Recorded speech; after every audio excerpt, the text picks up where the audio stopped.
اللہ والوں سے ہے جو وابستہ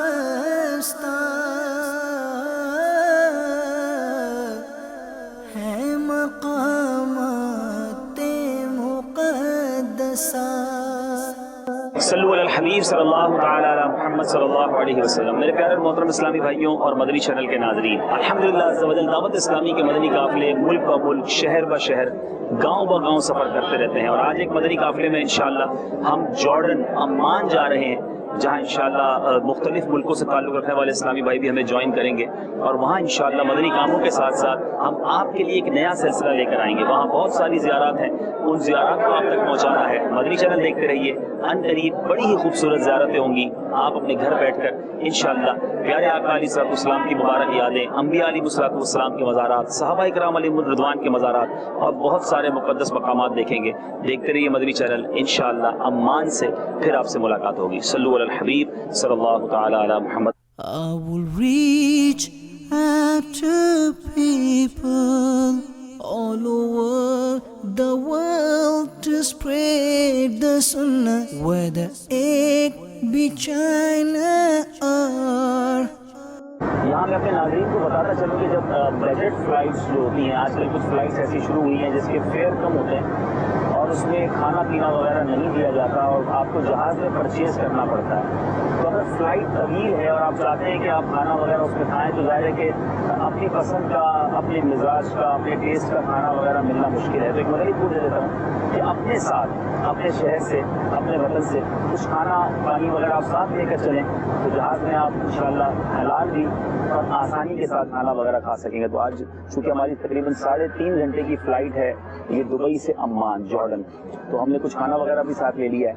ہم 3 اسلامی بھائی یہاں سے ہیں، ایک ہمارے UK کے اسلامی بھائی ہیں، امارات کے ایک اسلامی بھائی ہیں، میں پاکستان سے تعلق رکھتا ہوں، اور پھر انشاءاللہ ہمیں سری لنکا سے اور انشاءاللہ ایک ویسی امارات کے اسلامی وہاں پہنچ چکے ہیں۔ تو امید ہے کہ اور مزید اسلامی بھی ہمیں جوائن کریں گے، اور اللہ نے چاہا تو زیارات بھی ہوں گی، وہاں پر علماء کرام سے ملاقاتیں بھی ہیں۔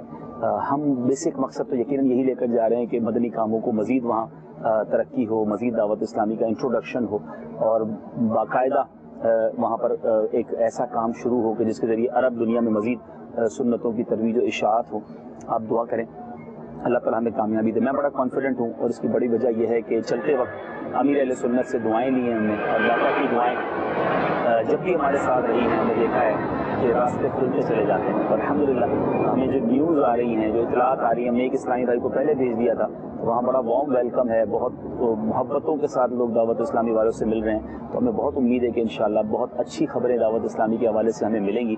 انشاءاللہ مدنی چینل کی ریکارڈنگ کی ہمیں آفیشیل پرمیشن بھی مل گئی ہے، تو انشاءاللہ ان زیارات پر جا کر ہم مدنی چینل کی آفیشیل ریکارڈنگ بھی انشاءاللہ کریں گے، اور آپ تک اچھے سلسلے پہنچائیں گے۔ آپ بس ہمیں دعاؤں سے نوازیے، اور بار بار یہ مناظر دکھانے کا مقصد یہ ہے کہ آپ بھی اپنے گھر بار، اپنے کاروبار، اپنی فیملی، اپنی لائف اسٹائل میں سے کچھ وقت نکال کر کم از کم ہر مہینے 3 دن ہی قافلے میں سفر کی نیت کر لیں، تو انشاءاللہ بہت ساری برکتیں حاصل ہوں گی۔ اللہ تعالیٰ ہم سب کو سنتوں کی خدمت کے لیے قبول فرمائے اور اخلاص عطا فرمائے، ہمیں للہیت اپنی رضا کے لیے عبادتیں کرنے کی توفیق عطا فرمائے۔ صلو علی الحبیب صلی اللہ تعالی علی محمد۔ بنگلہ دیش even if it's ہندوستان۔ میرے پیارے اور محترم اسلامی بھائیوں اور مدنی چینل کے ناظرین، الحمدللہ عز و جل ہم جارڈن عمان پہنچ چکے ہیں، اور انشاءاللہ آپ آگے جائیں گے اور انشاءاللہ آگے کے مناظر آپ کو دکھائیں گے۔ صلو علی الحبیب۔ I will reach out to people all over the world to spread the sunnah, whether it be China or Bangladesh, even if it's Hindustan. My life can be sacrificed for my Murshid's sake. صلو علی الحبیب صلی اللہ تعالی علی محمد صلی اللہ علیہ وسلم۔ پیارے اور محترم اسلامی بھائیوں اور مدنی چینل کے ناظرین، الحمدللہ عز و جل ہم عمان جارڈن میں پہنچ چکے ہیں۔ یہ یہاں کا ایئرپورٹ ہے، اسلامی بھائی ہمیں یہاں لینے آئے ہیں۔ واقعی دعوت اسلامی کہاں نہیں، یہاں بھی ہمارے اسلامی بھائی موجود ہیں، اور الحمدللہ کافی مدنی موسم میں ٹھنڈی ٹھنڈی ہوائیں چل رہی ہیں۔ سلسلہ زیارات مقدسہ کا سلسلہ جاری رہے گا، آپ دیکھتے رہیے گا انشاءاللہ۔ اب آپ کو آگے یہاں پر مزید زیارتیں کروائیں گے، آپ کو دکھائیں گے کہ یہاں پر کیسا مقدس یہ ملک ہے جہاں پر انبیاء کا گزر ہوا، ہمارے پیارے آقا علیہ السلام کا گزر ہوا، صحابہ کرام علیہ رضوان تشریف لائے۔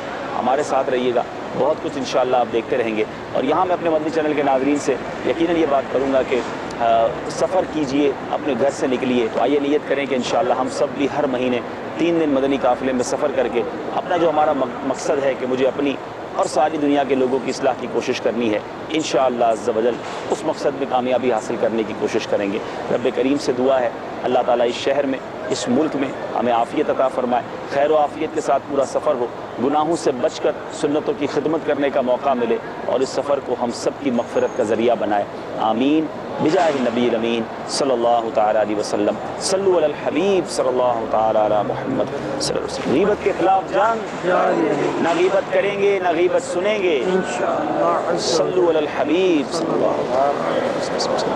I will reach out to people all over the world to spread the sunnah, whether it be China or Bangladesh, even if it's Hindustan. My life can be sacrificed for my Murshid's sake. الصلاة والسلام عليك يا رسول الله وعلى آلك وأصحابك يا حبيب الله، بسم الله والحمد لله، سبحان الذي سخر لنا هذا وما كنا له مقرنين وإنا إلى ربنا لمنقلبون۔ الصلاة والسلام عليك يا نبي الله وعلى آلك وأصحابك يا نور الله۔ اب چونکہ ہمارا قافلہ عمان جارڈن پہنچ چکا ہے، کچھ سمے پہلے پہنچ چکے تھے، تو انشاءاللہ آج سے ہمارے اس مدنی قافلے کے جو امیر ہیں وہ سید عاطف باپو ہوں گے انشاءاللہ۔ تو نیت کرتے ہیں اپنے امیر قافلہ کی اطاعت کریں گے انشاءاللہ۔ تو انشاءاللہ اچھی اچھی نیتیں بھی کر لیتے ہیں کہ 5 وقت با جماعت نماز پڑھیں گے، اور اس کے ساتھ ساتھ انشاءاللہ تہجد، اشراق، چاشت، اوابین، کثرت کے ساتھ درود پاک کا معاملہ بھی رکھیں گے انشاءاللہ۔ نگاہوں کا قفل مدینہ لگانے کی بھی کوشش کریں گے، پیٹ کا قفل مدینہ بھی لگائیں گے، مسلمانوں کو سلام کی سنت کو بھی عام کرنے کی کوشش کریں گے۔ اسی طرح انشاءاللہ مسجدوں کی، علماء کرام کی، مزارات کی، مقامات مقدسہ کی زیارت بھی کریں گے انشاءاللہ۔ اللہ تعالی ہم سب کو گناہوں سے بچ کر یہ سفر اچھے انداز میں کرنے کی توفیق عطا فرمائے۔ صلو علی الحبیب صلی اللہ تعالی علی محمد۔ It's Dawat Islami, it's arrived to rectify the people, it's all over the world. It's Dawat Islami, it's arrived to rectify the people, it's all over the world. It's spreading the fragrance of the love of the Prophet. It's all over the world. صلو علی الحبیب صلی اللہ تعالی علی محمد صلی اللہ علیہ وسلم۔ میرے پیارے اور محترم اسلامی بھائیوں اور مدنی چینل کے ناظرین، آج ہمارا جارڈن کے، اردن کے اس سفر کا پہلا دن ہے۔ ہمارے ساتھ UK کے اسلامی بھائی بھی ہیں، سری لنکا سے آئے ہوئے اسلامی بھائی بھی ہیں، عرب امارات کے اسلامی بھائی بھی ہیں، کچھ جارڈن کے اسلامی بھائی بھی ہیں، اور الحمدللہ یہ ہمارا مدنی قافلہ نیکی کی دعوت عام کرنے کی نیت سے، انفرادی کوشش کی نیت سے، اور ساتھ ساتھ زیارات مقامات مقدسہ کرنے کی نیت سے اب ہم روانہ ہو رہے ہیں۔ اچھی نیتیں کر لیتے ہیں کہ اللہ کی رضا کے لیے یہ سفر کریں گے انشاءاللہ۔ اولیاء کرام، صحابہ کرام، انبیاء کرام کے مزارات کی زیارت کریں گے، وہاں جا کر انشاءاللہ اللہ کی بارگاہ میں دعائیں بھی کریں گے، اور پھر وہاں جو لوگ ہم سے ملیں گے ان کو نیکی کی دعوت بھی دیں گے۔ ہم نے مختلف زبانوں کے رسائل بھی اپنے ساتھ رکھے ہیں تاکہ وہاں لنگر رسائل کا سلسلہ بھی رہے، اور پھر انشاءاللہ آپ تک بھی یہ مناظر پہنچانے کی ہماری نیت ہے۔ اللہ تعالی ہمارے سفر کو بخیر و عافیت فرمائے۔ اس وقت ہم الدلیل کے ایریا میں ہیں۔ یہ جارڈن کا ایک انڈسٹریل ایریا ہے، اور اب یہاں سے ہم عمان جائیں گے، لیکن راستے میں اصحاب کہف کا وہ غار ہے، وہ عظیم الشان واقعہ جس کا قرآن پاک میں بڑی تفصیل کے ساتھ ذکر ہے، انشاءاللہ اس غار کی زیارت بھی کریں گے، اس مقام کی زیارت بھی کریں گے، اور وہیں جا کر آپ کو اصحاب کہف کے بارے میں بتائیں گے کہ یہ کیا واقعہ ہوا تھا، ہمارا قرآن اس بارے میں ہماری کیا رہنمائی فرماتا ہے، اور پھر وہ ایک ایسا عجیب و غریب واقعہ جسے عجائب القرآن کہا جاتا ہے، تو انشاءاللہ وہیں پہنچ کر ان مقدس مقامات پر جا کر انشاءاللہ آپ کو اس کے بارے میں بتائیں گے۔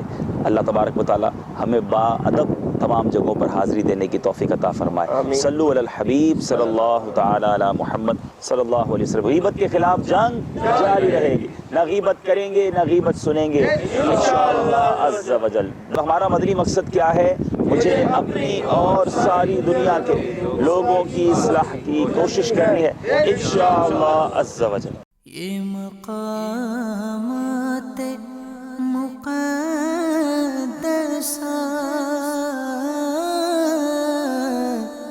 یہ مقامات مقدسہ اللہ والوں سے ہے جو وابستہ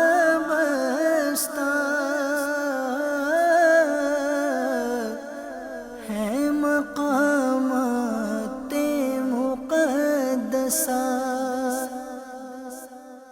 یہ مقامات مقدسہ یہ مقامات مقدسہ اللہ والوں سے ہیں جو وابستہ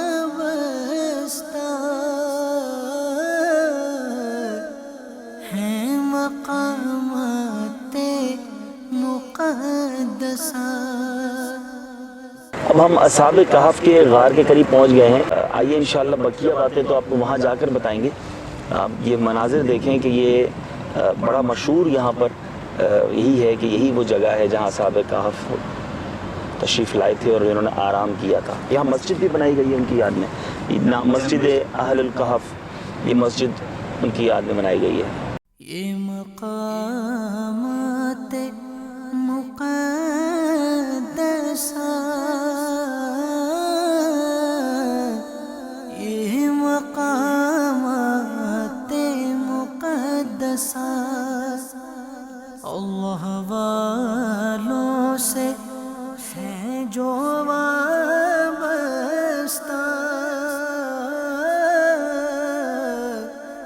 ہے مقامات مقدسہ یہ مقامات مقدسہ یہ مقامات مقدسہ۔ اصحاب کہف کی یاد میں ایک بڑی شاندار مسجد بھی بنائی گئی ہے، اور وہ غار جس میں یہ اصحاب آرام فرما رہے، کتنے سال تک آرام فرما رہے، آئیے اب آپ کو اس غار کی طرف لیے چلتے ہیں۔ اللہ والوں سے ہیں جو وابستہ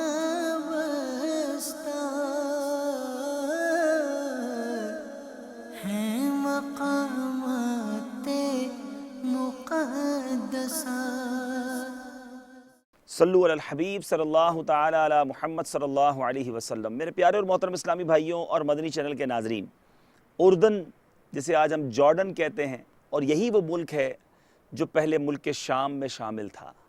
اس ملک کو اگر انبیاء کی سرزمین کہا جائے تو غلط نہ ہوگا۔ وہ تاریخی واقعات، وہ عظیم الشان واقعات جو ہم قرآن پاک کے ذریعے سیکھتے ہیں، احادیث کے ذریعے جن کا علم ہوتا ہے، اس ملک میں جا بجا ان واقعات کی یادیں موجود ہیں۔ آج ہم جس جگہ موجود ہیں یہ اتنی تاریخی جگہ ہے، قرآن پاک میں اس واقعے کو، جس کو اصحاب کہف کا واقعہ کہا جاتا ہے، یہاں کے لوگ انگلش بولنے والے 7 سلیپرز بھی کہتے ہیں، جو دوسرے مذہب سے تعلق رکھنے والے ہیں، وہ لوگ بھی یہاں آتے ہیں، اور یہ یادگار یہاں موجود ہے۔ یہاں میں یہ وضاحت کرتا چلوں کہ اصحاب کہف جو ہیں، ان کے غار کے بارے میں 3 روایات ملتی ہیں، یعنی 3 جگہ پر دنیا میں یہ غار کے بارے میں کہا جاتا ہے کہ یہ غار وہاں ہے۔ ایک تو ملک شام میں، دوسرا یہاں پر جارڈن میں اور تیسرا ترکی میں کہا جاتا ہے۔ لیکن بتانے والے بتاتے ہیں جو یہاں رہنے والے ہیں، چونکہ یہاں انبیاء علیہ السلام کے مزارات موجود ہیں، پیارے آقا علیہ السلام کا یہاں پر جب ملک شام کا سفر ہوا تھا، گزر ہوا تھا، تو پیارے آقا علیہ السلام نے اپنے صحابہ کو بتایا تھا کہ یہی وہ مقام ہے کہ جہاں جو ہے اصحاب کہف کا غار ہے۔ بہرحال ہم نسبتوں والے لوگ ہیں، اچھی نیت کے ساتھ اگر ان مقامات کی حاضری دیں گے، چاہے وہ مقام یہاں نہ ہو، لیکن اللہ کی رحمت سے امید ہے ہماری عقیدتوں کی وجہ سے، ہماری اچھی نیتوں کی وجہ سے ہمیں اس کا ثواب ضرور ملے گا۔ آج مدنی چینل کے ناظرین کو اصحاب کہف کے بارے میں کچھ بتاتے ہیں، بالخصوص میرے وہ ینگسٹرز، میرے بچے جو دنیا کے بارے میں بہت کچھ جانتے ہیں، عجیب و غریب واقعات کے بارے میں پڑھنا جانتے ہیں، دنیا میں کیا کچھ ہوا اس کی ہسٹری کے بارے میں ہمیں معلوم ہے، مگر ہمیں ہماری اسلامک ہسٹری کے بارے میں بہت کچھ معلوم ہونا چاہیے۔ یہ ایسا عجیب و غریب واقعہ ہے، یہ ایک ایسا میریکل جس کو آپ کہہ سکتے ہیں کہ جو سوچے تو حیران ہو جاتی ہیں عقلیں، مگر واقعی قرآن مجید فرقان حمید میں ایسے بہت سارے عجائب و غرائب موجود ہیں۔ آج جس واقعے کی طرف ہم نے سمجھنا ہے، مدنی پھول حاصل کرنے ہیں، آپ دیکھ رہے ہوں گے کہ یہ ایک غار بنا ہوا ہے، اور یقیناً اب اس طرح کا دروازہ اور اس طرح کی تعمیر ہے یہ بعد میں کی گئی ہوگی، پہلے یہ پورا ایک غار تھا۔ یہ غار والے غار میں گئے کیوں؟ حضرت عیسیٰ علیہ السلام کے آسمان پر اٹھا لیے جانے کے بعد عیسائیوں کا حال بے حد خراب اور نہایت ابتر ہو گیا۔ لوگ بت پرستی کرنے لگے اور دوسروں کو بھی بت پرستی پر مجبور کرنے لگے۔ خصوصاً ان کا ایک بادشاہ تھا جس کا نام دقیانوس تھا۔ آج آپ نے سنا ہوگا کہ لوگ کہتے ہیں بڑی دقیانوسی باتیں کرتے ہو، اس کی وجہ شاید یہ ہے کہ دقیانوس جو ہے وہ بہت پرانا بادشاہ ہے، تو پرانی باتیں کرنے والے کو، اولڈ ورژن شخص کو لوگ کہتے ہیں بڑا دقیانوس ہے۔ تو دقیانوس یہ کہہ سکتے ہیں کہ ہزاروں سال پہلے یہ یہاں موجود تھا، اور اس کو انگلش میں بیزنٹائن امپائر یا اس زمانے کے بادشاہ کے طور پہ یاد کیا جاتا ہے۔ وہ اس قدر ظالم تھا کہ جو شخص بت پرستی سے انکار کرتا تھا یہ اس کو قتل کر دیتا تھا۔ اب اصحاب کہف کون تھے؟ کہف میرے پیارے اسلامی بھائیوں، یہ غار کو بھی کہا جاتا ہے، اور یہ غار والے، کیو جس کو انگلش میں کہا جاتا ہے، کیو والے لوگ جو تھے یہ افسوس شہر کے رہنے والے تھے۔ ممکن ہے کہ یہ شہر بتاتے ہیں یہاں سے 30 کلومیٹر دور مادبہ ایک ایریا ہے جو وہی پرانا شہر ہے، اور وہاں کے یہ رہنے والے تھے، اور بادشاہ کے معزز درباری بھی تھے، مگر یہ لوگ صاحب ایمان تھے، بت پرستی سے انتہائی بیزار۔ دقیانوس کے ظلم و جبر سے پریشان ہو کر یہ لوگ اپنا ایمان بچانے کے لیے اس کے دربار سے بھاگ نکلے۔ قریب کے پہاڑ میں ایک غار کے اندر پناہ گزی ہوئے۔ یہ وہی غار ہے جہاں یہ لوگ آئے اور اب سو گئے۔ اب کتنا عرصہ سوئے؟ آپ کو جان کر حیرت ہوگی کہ یہ غار والے 300 سال سے زیادہ عرصے تک اسی حال میں سوتے رہے۔ اب دقیانوس نے ان لوگوں کو تلاش کرنا شروع کیا، معلوم ہوا کہ یہ غار کے اندر ہیں، تو وہ بے حد ناراض ہوا، اور فرط غیظ و غضب میں اس نے یہ حکم جاری کر دیا کہ غار کو ایک سنگین دیوار اٹھا کر بند کر دیا جائے تاکہ یہ لوگ اسی میں رہ کر مر جائیں، اور وہی غار ان لوگوں کی قبر بن جائے۔ اب یہ سوئے ہوئے ہیں، اور ایک شخص کو حکم دیا گیا کہ جا کے اس غار کو کلوز کر دیا جائے، لاک کر دیا جائے، اس طرح دیواریں کھڑی کر دی جائیں۔ اب جس شخص کے سپرد یہ کام ہوا تھا وہ ایک نیک شخص تھا۔ اس نے کیا کیا؟ اس نے اصحاب کہف کے نام، ان کی تعداد اور یہ پورا واقعہ لکھا، اور ایک تختی اس نے ایک صندوق کے اندر رکھ کر اپنے شاہی خزانے میں بھی رکھ دی۔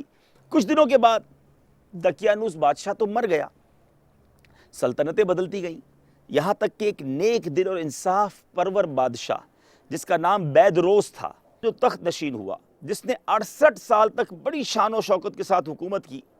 اب اس کے دور میں ایک بڑا عجیب و غریب معاملہ یہ ہوا کہ ایک عجیب فرقہ بندی ہوئی، اور لوگ جو ہے مرنے کے بعد اٹھنے اور قیامت کے دن کا انکار کرنے لگے۔ بادشاہ بڑا نیک تھا، اور اب اپنی قوم کی یہ حالت دیکھ کر وہ بڑے رنج و غم میں مبتلا ہو گیا، اور وہ تنہائی میں ایک مکان کے اندر بند ہو کر اللہ عز و جل کے دربار میں نہایت بے قراری کے ساتھ یہ گریہ وزاری کر کے دعائیں مانگنے لگا، یا اللہ کوئی ایک ایسی نشانی ظاہر کر دے کہ لوگوں کے مرنے کے بعد زندہ ہو کر اٹھنے اور قیامت کا یقین ہو جائے۔ اب بادشاہ کی یہ دعا قبول ہوئی، اور اچانک بکریوں کے ایک چرواہ نے اپنی بکریوں کو ٹھہرانے کے لیے اسی غار کو منتخب کیا۔ اب دیکھیں رب کی قدرت کے نظارے، اب یہ 300 سال گزر چکے ہیں اور اس دیوار کو گرا دیا کہ میں بکریوں کو اس غار میں لے جاتا ہوں۔ اب دیوار گرتے ہی لوگوں پر ایسی ہیبت و دہشت کا طاری ہو گئی کہ دیوار گرانے والے لرزہ بر اندام ہو کر یہاں سے بھاگ گئے، اور اصحاب کہف اپنی نیند پوری کر کے بحکم الہی جاگ اٹھے اور ایک دوسرے سے سلام و کلام میں مشغول ہو گئے، نماز بھی ادا کر لی۔ یہاں میں یہ بتاتا چلوں کہ اصحاب کہف کو یہ معلوم نہیں تھا کہ ہم 300 سال سے آرام کر رہے ہیں۔ وہ تو اٹھے نارملی اور اب بات چیت ہو رہی ہے، نماز پڑھا، اور ان کو بھوک لگی تو ان کے ایک ساتھی یملیخا جس کا نام تھا، اس نے کہا کہ ساتھی سے کہا یملیخا سے تم بازار میں جاؤ اور جا کر کچھ کھانا لے آؤ، اور دیکھو نہایت خاموشی سے یہ کام کرنا، کہیں دقیانوس بادشاہ کو پتہ نہ چل جائے کہ ہم یہاں رکھتے ہیں، ہاں لیکن یہ معلوم کر لینا کہ اس کے آج کل ارادے کیا ہیں۔ اب یملیخا غار سے نکل کر بازار گئے، یہ دیکھ کر حیران رہ گئے کہ شہر میں ہر طرف اسلام کا چرچا ہے، لوگ اعلانیہ حضرت عیسیٰ علیہ السلام کا کلمہ پڑھ رہے ہیں۔ یملیخا یہ منظر دیکھ کر محو حیرت ہو گیا کہ الہی یہ ماجرا کیا ہے، سونے سے پہلے حکومت میں جناب کچھ اور معاملہ اور اب اسلام کا چرچا۔ اب ایک نانبائی کی دکان پر جب کھانا لینے گئے اور دقیانوسی زمانے کا روپیہ دکاندار کو دیا جس کا چلن بند ہو چکا تھا، چلتا نہیں تھا وہ سکہ، 300 ایئرز اگو وہ معاملہ تھا، تو اب سکہ دیکھنے والا جو دکاندار تھا اس نے تو یہ سکہ دیکھا ہی نہیں تھا۔ دکاندار کو شبہ ہوا کہ اس شخص کو کوئی پرانا خزانہ مل گیا ہے۔ اب اس نے کیا کیا، حکام کے سپرد کر دیا اس حضرت یملیخا کو جو تھے بزرگ تھے، اور حکام نے پوچھنا شروع کیا بتاؤ خزانہ کہاں ہے؟ یملیخا نے کہا خزانہ تو کوئی نہیں، یہ ہمارا ہی روپیہ ہے۔ حکام نے کہا کہ ہم کس طرح مان لیں کہ تمہارا روپیہ ہے، یہ سکہ 300 سال پرانا ہے اور برسوں گزر گئے، اس سکے کا چلن بند ہو گیا ہے، تم ابھی جوان ہو، لہٰذا صاف صاف بتاؤ کہ معاملہ کیا ہے۔ اب یہ سن کر یملیخا نے کہا کہ تم لوگ یہ بتاؤ کہ دقیانوس بادشاہ کا کیا حال ہے۔ حکام نے کہا کہ آج روئے زمین پر اس نام کا کوئی بادشاہ نہیں ہے، ہاں سینکڑوں برس گزرے اس نام کا ایک بے ایمان بادشاہ گزرا تھا جو بت پرست تھا۔ یملیخا نے کہا یہ تو کل ہی کی بات ہے، ہم اس کے خوف سے چھپ کر اس غار میں سوئے تھے اور جان بچا کر بھاگے تھے، میرے ساتھی بھی یہ غار میں موجود ہیں، تم لوگ میرے ساتھ چلو تو تم لوگوں کو میں ان سے ملا دیتا ہوں۔ اب حکام اور عمائدین کثیر تعداد میں غار کے پاس پہنچے، اصحاب کہف یملیخا کے انتظار میں تھے۔ جب ان کی واپسی میں دیر ہوئی تو انہوں نے شاید خیال کیا کہ یملیخا کو بادشاہ نے گرفتار کر لیا ہوگا، اور جب غار کے منہ پر بہت سارے آدمیوں کا شور سنا تو ان لوگوں نے سوچا کہ لگتا ہے دقیانوس بادشاہ کے فوجی آ گئے ہمیں گرفتار کرنے، تو یہ لوگ نہایت اخلاص کے ساتھ ذکر الہی، توبہ اور استغفار میں مشغول ہو گئے۔ ذرا سوچیں مصیبت آئی تو نیک لوگوں نے کیا کیا، اللہ کو یاد کیا، دعائیں کی، استغفار کیا۔ ہم پر مصیبت آتی ہے ہم کیا کرتے ہیں، دنیا والوں کے چکر لگاتے ہیں، سورس تلاش کرتے ہیں۔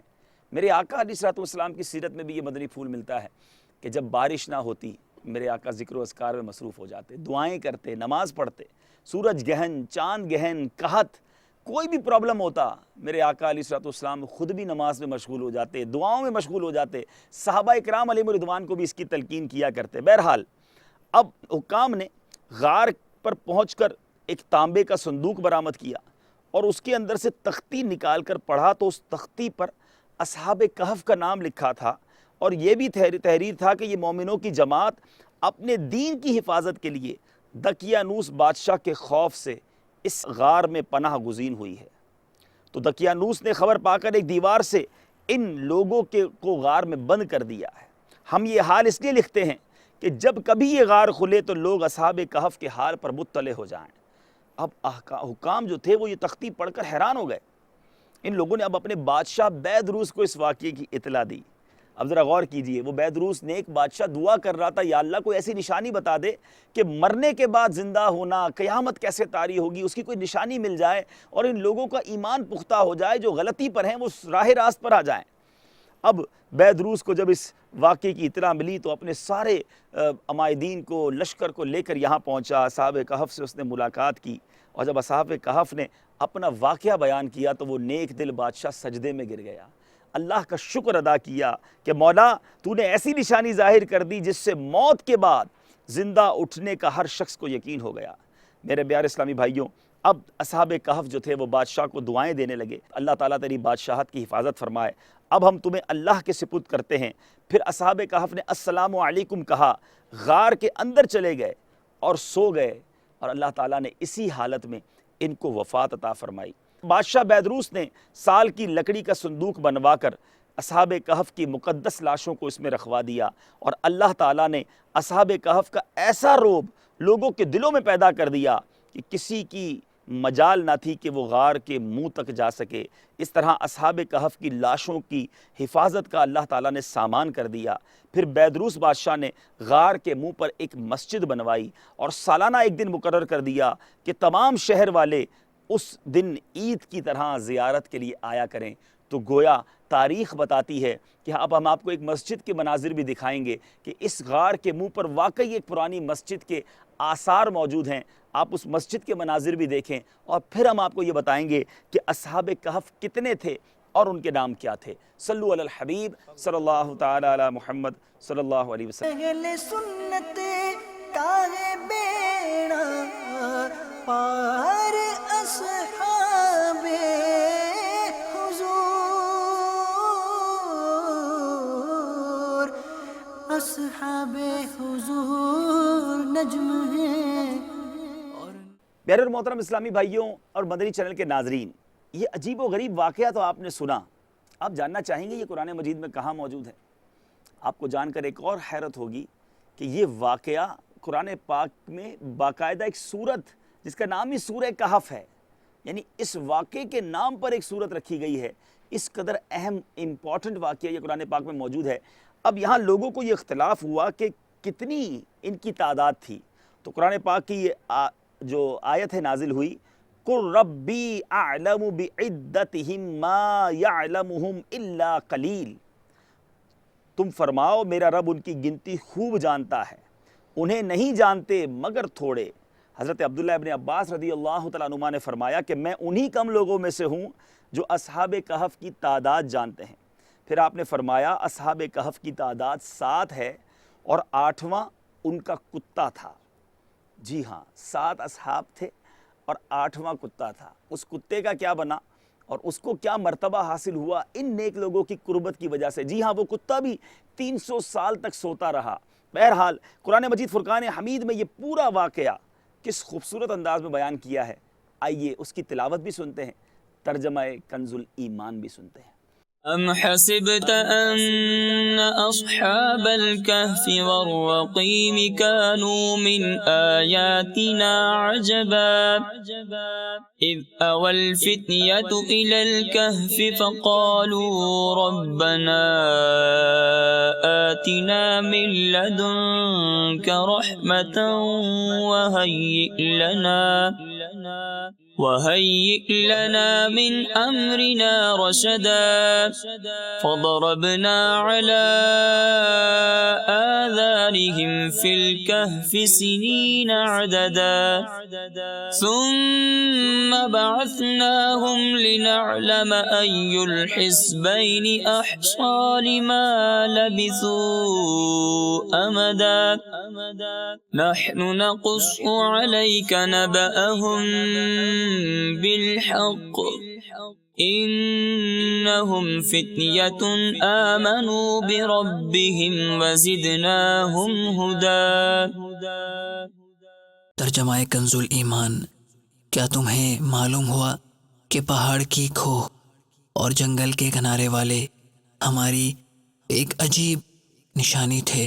جب ان جوانوں نے غار میں پناہ لی پھر بولے، اے ہمارے رب، ہمیں اپنے پاس سے رحمت دے اور ہمارے کام میں ہمارے لیے راہیابی کے سامان کر۔ تو ہم نے اس غار میں ان کے کانوں پر گنتی کے کئی برس تھپکا، پھر ہم نے انہیں جگایا کہ دیکھیں 2 گروہوں میں کون ان کے ٹھہرنے کی مدت زیادہ ٹھیک بتاتا ہے۔ ہم ان کا ٹھیک ٹھیک حال تمہیں سنائیں۔ وہ کچھ جوان تھے کہ اپنے رب پر ایمان لائے اور ہم نے ان کو ہدایت بڑھائی۔ میرے پیارے اور محترم اسلامی بھائیوں اور مدنی چینل کے ناظرین، اصحاب کہف کے ناموں میں بھی بہت اختلاف ہے۔ حضرت علی رضی اللہ تعالیٰ عنہ سے روایت ہے کہ ان کے نام یہ ہیں: یملیخا، مکشلینا، مشلینا، مرنوش، دبرنوش، شارنوش، اور 7واں چرواہا تھا جو ان لوگوں کے ساتھ ہو گیا تھا۔ حضرت علی رضی اللہ تعالیٰ عنہ نے اس کا ذکر نہیں فرمایا، اور ان لوگوں کے کتے کا نام کتمیر تھا، اور ان لوگوں کے شہر کا نام افسوس تھا، اور ظالم بادشاہ کا نام دقیانوس تھا۔ اسی طرح تفسیر ساوی میں لکھا ہے کہ اصحاب کہف کے نام یہ ہیں: مکسملینا، یملیخا، تونس، نینوس، ساریونس، ذانوادنس، فلسطیونس۔ یہ آخری چرواہے تھے جو راستے میں ساتھ ہو لیے تھے، اور ان لوگوں کے کتے کا نام کتمیر تھا۔ اب یہ چونکہ نام بہت مشکل ہے پروناؤنسیشن کرنا، اس کا مخارج کے ساتھ بیان کرنا، تو آئیے آپ کو یہ مبارک نام لکھے ہوئے بھی بتاتے ہیں۔ حضرت علی رضی اللہ تعالی عنہ سے مروی اصحاب کہف کے نام یہ ہیں: یملیخا، مکشلینا، مشلینا، مرنوش، دبرنوش، شاذنوش، اور 7واں چرواہا تھا جو ان لوگوں کے ساتھ ہو گیا تھا۔ حضرت علی رضی اللہ تعالی عنہ نے اس کا ذکر نہیں فرمایا، اور ان لوگوں کے کتے کا نام قطمیر تھا، اور ان لوگوں کے شہر کا نام افسوس تھا، اور ظالم بادشاہ کا نام دقیانوس تھا۔ اور تفسیر ساوی میں لکھا ہے کہ اصحاب کہف کے نام یہ ہیں: مقسم لینا، یملیخا، تونس، نینوس، ساریونس، ذو نوانس، فلسطیونس۔ یہ آخری چرواہے تھے جو راستے میں ساتھ ہو لیے تھے، اور ان لوگوں کے کتے کا نام قطمیر تھا۔ پیارے اور محترم اسلامی بھائیوں، مدنی چینل کے ناظرین، جس طرح ہم نے بیان کیا کہ بادشاہ بیدروس نے اصحاب کہف کے غار کے منہ پر ہی ایک مسجد بنا دی تھی، تو یہاں ایک مسجد کے آثار ہیں، اور اب ہم اس میں داخل ہوتے ہیں۔ یہاں یقیناً اب نماز تو نہیں ہوتی، لیکن ایسا لگتا ہے کیونکہ یہاں محراب بھی موجود ہے، اور ایک پرانی سی مسجد ہے۔ ہم نویت و سنت الاعتکاف نیت بھی کر لیتے ہیں مسجد کی، کیونکہ مسجد تا قیامت مسجد رہتی ہے۔ یہاں نماز تو نہیں ہوتی، لیکن یہاں ایک محراب بھی بنی ہوئی ہے، وہ بھی آپ کو دکھاتے ہیں۔ اور واقعی پہلے کے ہمارے جو نیک لوگ تھے، بزرگ تھے، ان کا یہ انداز رہا کہ جہاں کوئی یادگار موجود تھی وہاں مسجد بنا دیتے تاکہ لوگ وہاں کی عبادت بھی کریں اور اس یادگار کی یاد بھی باقی رہے۔ پہلے حرمین طیبین میں بھی جہاں جہاں میرے آقا کا گزر ہوا، خیمے لگائے صحابہ نے، وہاں مسجدیں تعمیر ہوتی گئیں، اور یہ انداز بہت پرانا ہے۔ لیکن چونکہ اب یہاں پر جدید تعمیر کے ساتھ ایک بڑی زبردست مسجد بنا دی گئی ہے، انشاءاللہ ظہر کا وقت ہو رہا ہے، ہم اسی مسجد میں جاتے ہیں، نماز ظہر بھی ادا کرتے ہیں، اور آپ کو اس مسجد کا دیدار بھی کراتے ہیں۔ صلو علی الحبیب صلی اللہ تعالی علی محمد صلی اللہ علیہ وسلم۔ پیارے اور محترم اسلامی بھائیوں اور مدنی چینل کے ناظرین، اس وقت ہم اس مبارک غار میں موجود ہیں جسے اصحاب کہف کا غار کہا جاتا ہے۔ یہ کچھ پرانے آثار ہیں، کچھ برتن اور کچھ چیزیں نظر آ رہی ہیں۔ چلیں موقع ملا ہے تو میں بھی کچھ سیکنڈ کے لیے یہ برکت حاصل کر لیتا ہوں۔ اللہ تعالیٰ یہاں لیٹنے کی برکت سے ہماری قبر کو جنت کے باغوں میں سے ایک باغ بنائے۔ میرے آقا علیہ الصلوۃ والسلام نے جس درخت کے سائے میں کچھ دیر آرام فرمایا، وہ درخت آج 1450 سال گزرنے کے بعد بھی ہرا بھرا ہے، وہ زندہ ہے، وہ موجود ہے۔ ہم اس درخت کے پاس بھی جائیں گے۔ اللہ والوں سے ہے جو وابستہ،